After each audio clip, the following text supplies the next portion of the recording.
première chose qui m'a frappé, c'est cette notion de recherche. Vous avez dit, je crois, je suis un éternel débutant, avec une forme de curiosité. Peut-être qu'on pourrait partir de là. Je crois qu'il faut être un éternel débutant. Je trouve qu'il n'y a rien de pire que les solennels qui ont réussi. Enfin, pas tous, hein, il y en a d'admirables. Mais il faut rester un éternel débutant. Mais d'ailleurs, dans toutes les disciplines, dans tous les métiers, il n'y a pas que les métiers d'art. Il faut rester un éternel étonné d'avoir la chance de mettre son imagination au service de sa vie et au service de la vie des autres. Oui, il faut rester un éternel étudiant. Il faut rester un éternel débutant. Il faut ne pas vieillir, peut-être. C'est peut-être pour ça. Parce que quand on commence à s'enliser ou dans la désespérance ou dans la réussite, ça y est, c'est bloqué. Alors, être bloqué dans la désespérance, c'est tragique. Et être bloqué dans la réussite, ça peut quelquefois être tragique. Comment vous travaillez un rôle, par exemple, un personnage? De manière générale, quelle est votre démarche? C'est d'abord d'avoir comme conseiller, comme frère de recherche, le réalisateur ou le metteur en scène et l'auteur. Pourquoi l'auteur a écrit ça? Qu'est-ce que souhaite l'auteur une fois qu'il a confié son texte à un metteur en scène et à des acteurs? Mais il faut surtout rester amateur. Hein.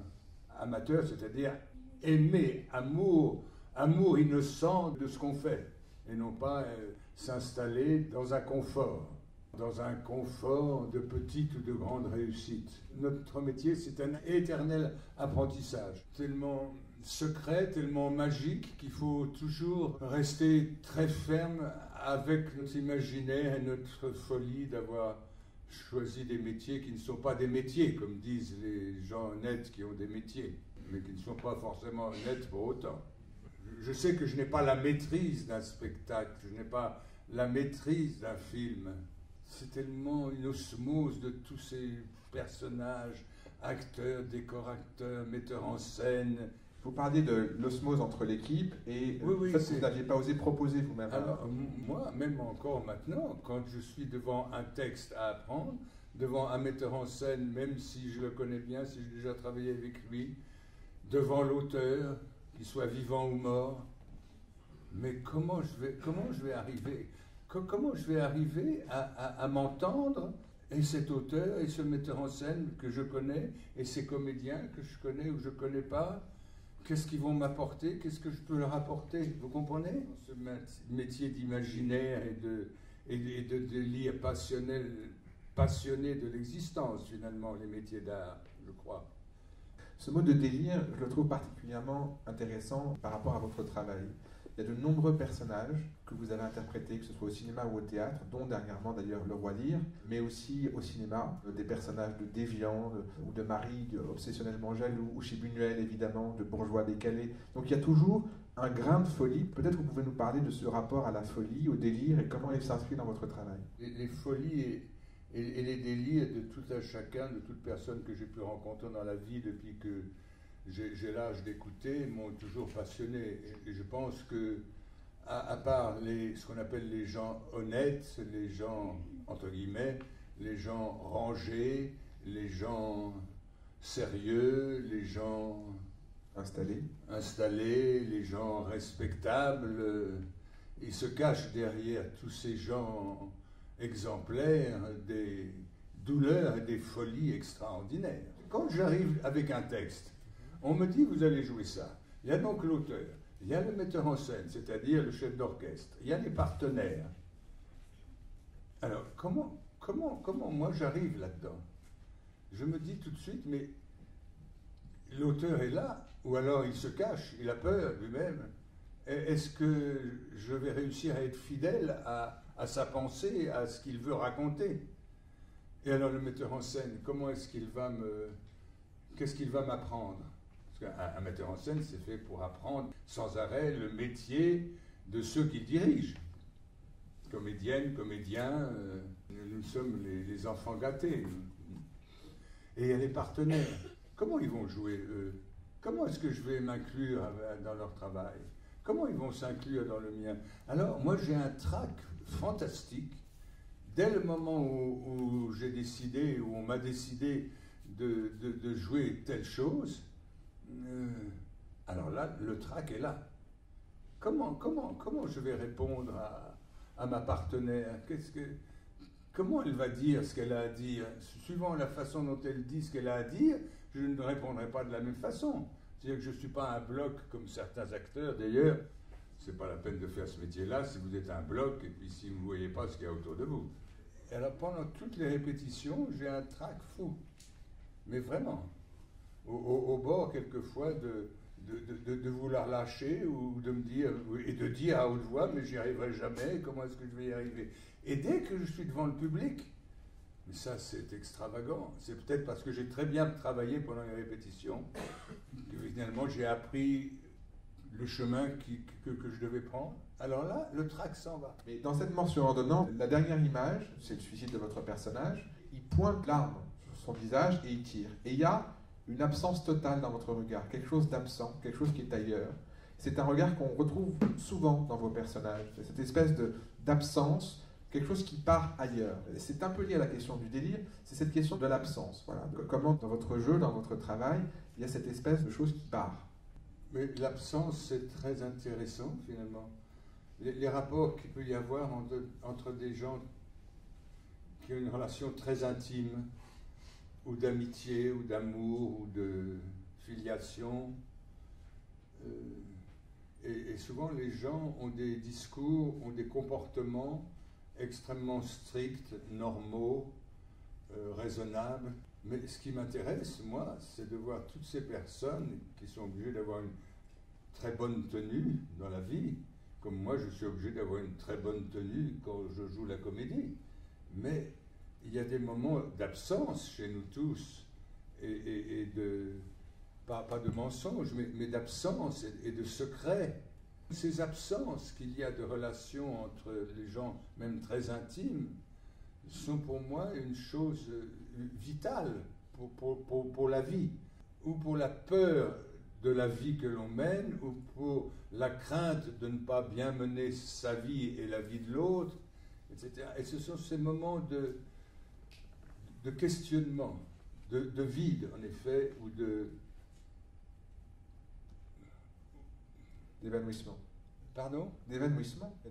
Oui, ou d'évanouissement, ou de peur de répondre, ou de peur de poser une question. Ça arrive à tout le monde. Les gens forts qui n'ont jamais peur de rien et qui ne posent jamais de questions, ou qui osent poser les questions qu'il ne faut pas poser, sont infréquentables. Je parle des gens qui sont toujours devant leur existence ou l'existence de l'autre en questionnement. Mais pourquoi est-ce qu'il fait ça? Mais pourquoi est-ce qu'il m'a menti comme ça? Mais pourquoi est-ce qu'il est si malheureux, etc. Et on a des moments de vide devant des questions aussi graves pour des gens que l'on aime, non? Ou que l'on rencontre. Et ben, j'aime, moi, m'arrêter de jouer la comédie, en effet, très souvent. C'est-à-dire ne pas enchaîner mon texte, ne pas enchaîner ma violence, mon talent, ou je sais pas quoi. Non, par moment, arrêtons un peu. Et c'est peut-être une manière aussi de tendre la perche au spectateur pour qu'il reste lui-même un peu attentif à ce qu'il vient d'entendre. Ou un peu attentif à « mais qu'est-ce que je vais entendre maintenant ?» Alors, vous parlez de ce moment-là, de vide, mais on a tous des moments de vide dans la vie, non? Heureusement, d'une certaine manière, ça permet quelquefois de se recharger. Ça permet aussi de se suicider, ça dépend quelle énergie on a ou qu'on n'a plus. Et j'aime beaucoup les moments de vide, les moments secrets des acteurs. Les acteurs ne sont pas faits seulement pour parader, pour parler, pour paraître et pour raconter une histoire. C'est pour essayer d'expliquer pourquoi je raconte cette histoire, pourquoi cet auteur raconte cette histoire. Ça peut paraître un peu ou prétentieux ou très Très invraisemblable ce que je raconte. Mais non, non, c'est au contraire. Il y a beaucoup de comédiens ou d'artistes dans tous les domaines d'ailleurs qui enchaînent, qui paradent, qui s'écoutent. Il ne faut pas s'écouter. Faut écouter ce que le public écoute.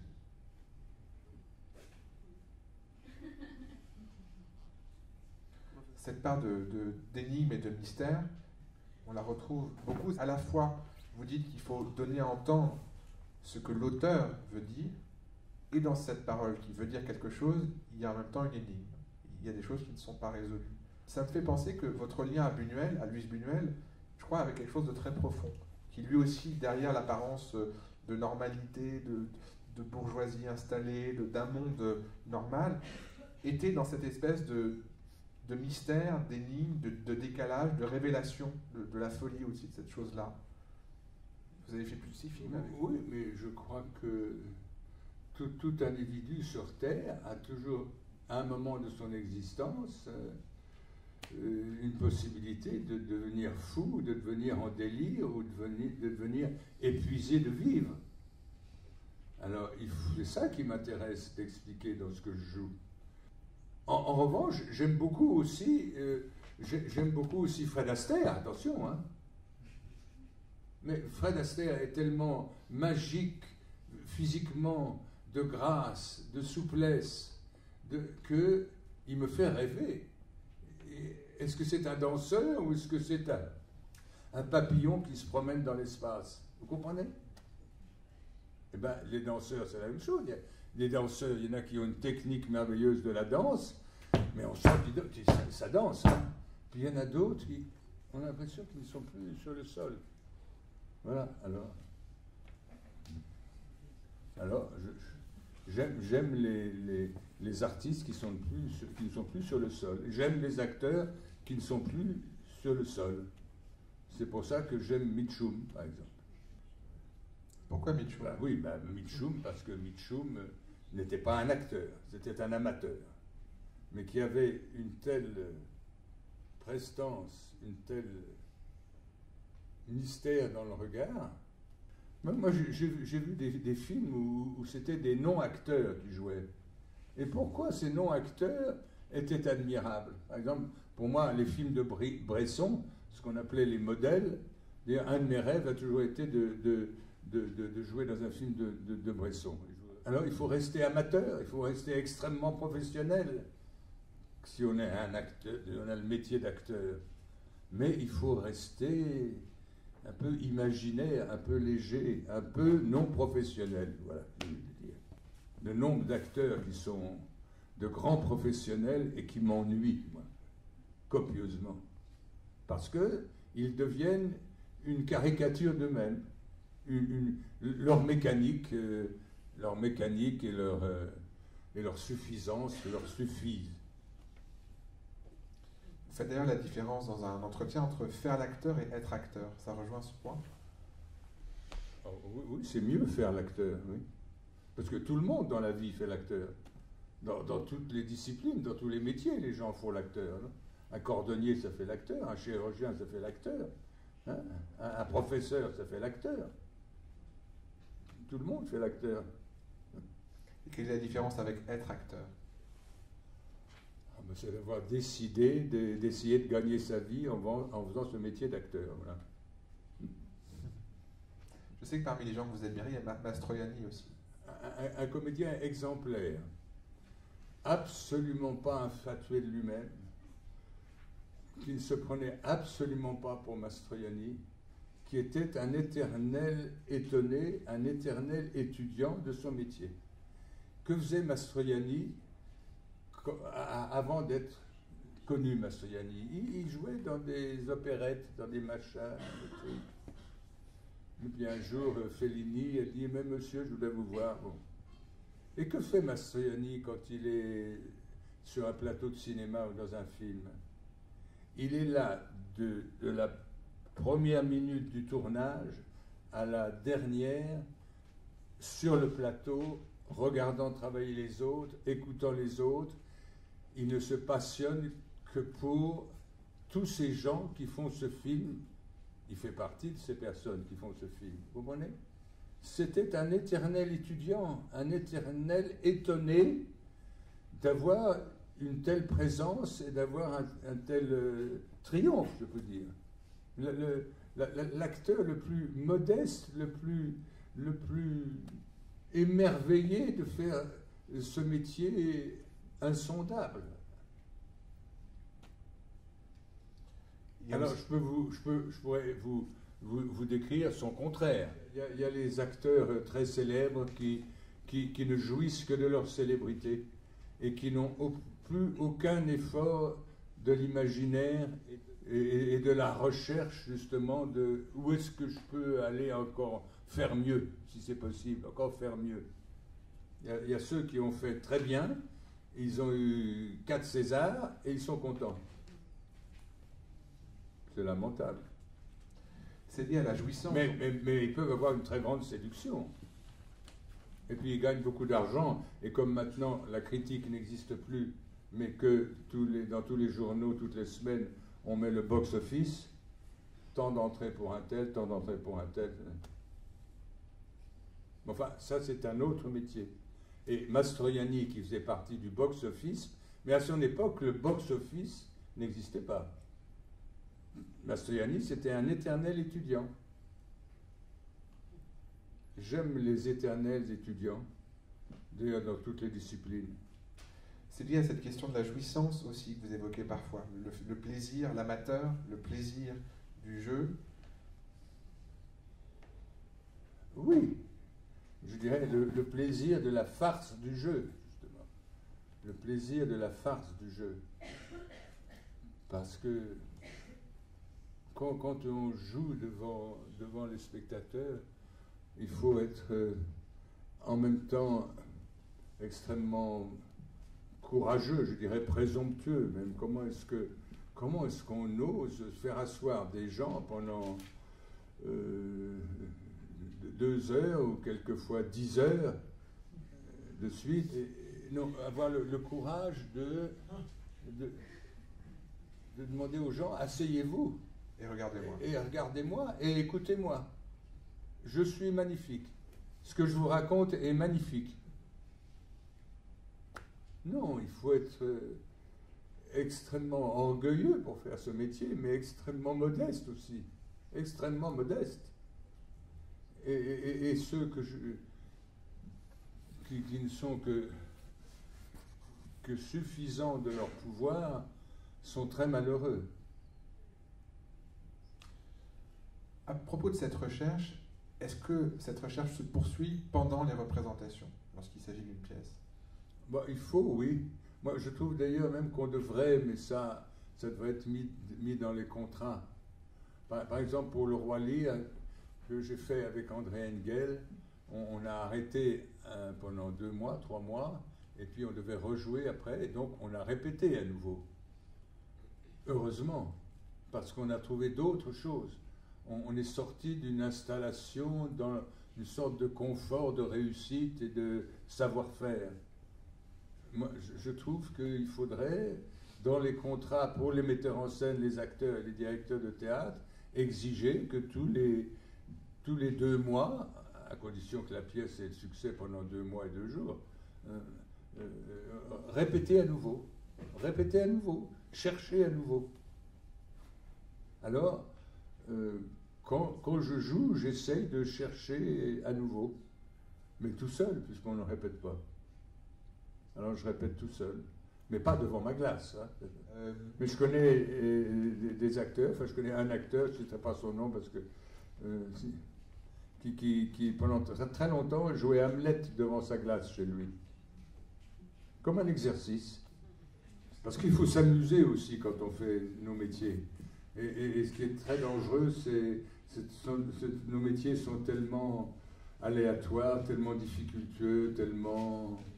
Quelquefois, il faut attendre de nombreuses années avant de comprendre pourquoi on a choisi ce métier, avant que les autres comprennent pourquoi on a choisi ce métier et pourquoi on a tellement de talent.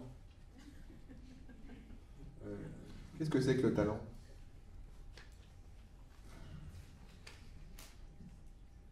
c'est la chance d'avoir la grâce d'être capable de faire ce qu'on a choisi de faire dans la vie. Que ce soit le métier, que ce soit sa femme, que ce soit son ami, que ce soit son deuxième ami, sa deuxième femme, sa troisième femme, etc. etc. C'est ça le talent, c'est de savoir choisir avec qui parler, avec qui vivre une nuit ou 25 ans, je sais pas. C'est aussi passionnant de vivre une nuit avec quelqu'un que de vivre avec quelqu'un pendant 25 ans. Ce sont deux moments exceptionnels de nos existences, voilà, c'est tout. Qui peuvent durer très peu de temps et qui peuvent durer très longtemps. Alors c'est ça, dans nos métiers de comédiens, d'artistes, c'est que comment faire pour d'abord que l'on possède ce métier, qu'on soit capable de montrer qu'on est capable de faire et qu'on est capable de faire beaucoup mieux que Tartampion, je ne sais pas quoi. Il faut être très orgueilleux pour... Qu'est-ce que vous voulez dire en disant il faut être pudique et en même temps c'est un métier d'impudeur? Dans la vie courante, pour parler vulgairement, il faut savoir utiliser nos pudeurs et nos impudeurs. Sinon, on ne se marre pas beaucoup. Hein. Enfin, on risque de passer à côté de très belles choses. Et je ne parle pas de l'impudeur ou de la pudeur physique. Je pourrais en parler aussi, bien sûr. Mais je parle de la pudeur et de l'impudeur qu'on a dans les rapports avec l'autre, dans les rapports d'intimité qu'on a avec l'autre. Même si nous ne sommes pas de grande intimité, ou s'il y a une grande intimité, c'est... Vous avez dit, le talent, c'est... Je dis tellement... De savoir, vous venez de le dire il y a quelques instants, d'avoir des gens qu'on a choisis à qui parler. Avec qui vous avez aimé parler, par exemple? Je suis très très proche, j'ai toujours été très très proche des réalisateurs. Beaucoup plus proche, c'est pas très aimable de ma part, mais tant pis, beaucoup plus proche que des collègues, que des comédiens ou comédiennes. Ou alors, extrêmement intime avec quelques comédiennes, quelques comédiens, comme par exemple Romy Schneider ou Mastroianni. On avait une très grande intimité, j'avais une très grande intimité avec eux, en tout bien, tout honneur. Je parle de grande intimité, je ne parle pas d'intimité. Dans votre dialogue avec les réalisateurs et les metteurs en scène, vous les poussez dans leur retranchement pour dans leur secret, dans leur secret. Voilà, justement, pour trouver ce secret-là. Et en même temps, ce secret est au principe de votre propre jeu. Bien sûr, bien sûr. Et le secret aussi du partenaire. Pourquoi le partenaire est comme ça? Pourquoi il joue comme ça? C'est très intime de jouer avec quelqu'un d'autre. Que ce soit une fille ou un garçon. C'est très très intime. Hein. Enfin, moi je vois, ça se voit peut-être surtout chez les actrices. Je vois leur propre secret quand elles répètent, quand elles jouent avant qu'on tourne, vous comprenez? Je vois leur propre secret, leur pudeur ou leur dévergondage, ça dépend. C'est très complexe les rapports qu'il y a entre les partenaires, entre les acteurs, les actrices, le réalisateur, tous les techniciens qui sont autour. C'est très secret, très enrichissant. Il faut être à l'écoute de tout. Enfin, moi, je m'amuse à être à l'écoute de tous, quoi. Enfin, j'ai la chance de ne pas être solitaire dans le travail. Voilà. Ceux qui sont solitaires, c'est plus difficile, plus douloureux. C'est pas un métier de solitaire, un métier de comédien. Sauf les comédiens qui se prennent pour de grands solitaires, intouchables. Oui, non, c'est très intéressant de connaître très très intimement l'acteur ou l'artiste ou l'actrice avec laquelle on joue. Si on connaît ses folies et ses douleurs. Alors, Et puis on peut là être extrêmement franc et surtout s'amuser justement à faire l'acteur. Et ne pas se dire, tu as la chance de jouer avec moi, je suis admirable, j'ai la chance de travailler avec toi, tu es tellement admirable. Non, on s'amuse, il faut s'amuser. Mais avant de s'amuser, on peut souffrir. Hein. Quand on débute comme acteur, je crois qu'on aurait tendance à vouloir, encore une fois, savoir quel est le deep meaning, comme disait Hitchcock, de « Bonjour madame, je vous aime ». Alors pour dire ça, il faut vraiment connaître le deep meaning. C'est insondable le deep meaning d'un mec qui dit à une femme « Madame, je vous aime ». Il n'y a qu'à dire « Madame, je vous aime ». Ça suffit, non? Quelle différence vous faites dans le travail entre le jeu au cinéma et le jeu au théâtre? C'est tout à fait pour moi complémentaire. C'est-à-dire que, bien sûr, au cinéma, on ne joue pas et on ne doit pas jouer comme au théâtre. C'est pour ça que les acteurs, au début du cinéma, les acteurs donc, de théâtre, jouaient vraiment comme au théâtre, et avec un style particulier de l'époque. Mais je dirais que la précision du jeu au cinéma, précision du jeu parce qu'on joue des moments extrêmement courts quelquefois ou très longs dans la durée, ça permet peut-être là aussi pour le théâtre de moins rechercher le jeu dramatique, sensationnel, exceptionnel qu'exige l'auteur dans son style. Bien sûr, on ne joue pas le roi Lear sur scène comme on jouerait le roi Lear au cinéma, quoique, mais bon, on ne le jouerait pas de la même façon. C'est-à-dire que le cinéma et le théâtre sont deux styles de jeu et de travail tellement différents, mais qui peuvent donner des indications vers l'un ou vers l'autre. Vous comprenez? Ça donne une plus grande aisance de jeu si on a ces deux formules de jeu. Par rapport au personnage, par exemple, ou par rapport au texte, quelle est la différence pour vous dans la pratique? Il m'est arrivé une fois, je suis allé jusqu'au bout de l'effronterie, de la malhonnêteté, pour un film. C'était un film d'ailleurs fait par la télévision, à l'époque où la télévision était fréquentable. Et bien, j'ai pas lu le scénario. Je me suis dit, tiens, je vais me faire un exercice. Je savais de quoi ça parlait vaguement, mais j'ai pas lu. Et tous les jours, je découvrais ce qu'il y avait la scène qu'il y avait à jouer, ou le bout de scène qu'il y avait à jouer. Oui, donc déjà le rapport au temps n'est pas le même. C'est qu'on peut être dans l'instant au cinéma, mais au théâtre, on a quand même un parcours. Ah ben bien sûr, bien sûr. Il y a des gens de grand talent qui ne font aucun choix. Mais quelquefois ne pas faire de choix, c'est faire un choix malgré soi, vous comprenez? Moi, je fais, c'est très orgueilleux, prétentieux ce que je veux dire, ou très immodeste. Moi, je fais des choix politiques dans mon travail.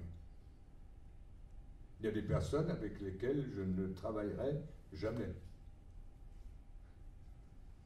Ben, c'est mon goût, c'est mon choix. Mais je ne suis pas un individu politique pour autant. Si, je suis un petit individu un peu politique, c'est tout. Je ne suis pas un militant politique. Et je le regrette beaucoup. Mais c'est de ma faute. On ne peut pas tout faire non plus. Je veux dire par là que vous avez déjà justement une pratique politique par votre travail artistique. Oui, je le pense, mais c'est très orgueilleux. Et c'est très insuffisant peut-être. Si on a le feu de ce qu'on veut faire, forcément on se débrouille très bien.